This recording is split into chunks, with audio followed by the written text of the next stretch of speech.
Yeah, rider tutorial 101. Pag-usapan lang natin guys. Ang ibig sabihin po yung nag-blip na yun. Nakikita natin sa yan guys, kita nyo. Kulay, dilaw at sa green na mag-aaraw magkano. Yung sinasabi na connectivity na dapat pagtunang pasin natin dyan na yung dalawang linya ay huwag kang basa-basa na lang pupunta sa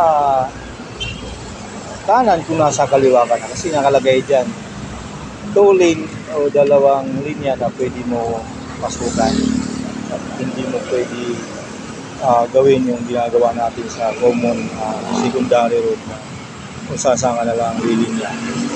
Yan po ibig sabihin yan guys. Buti nga wala taga dyan.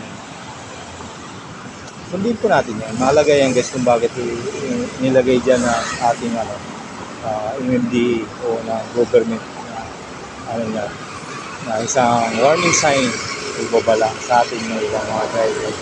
Na paging aware tayo, dapat kung saan kang lane, stay put ka lang doon, hindi ka palitan.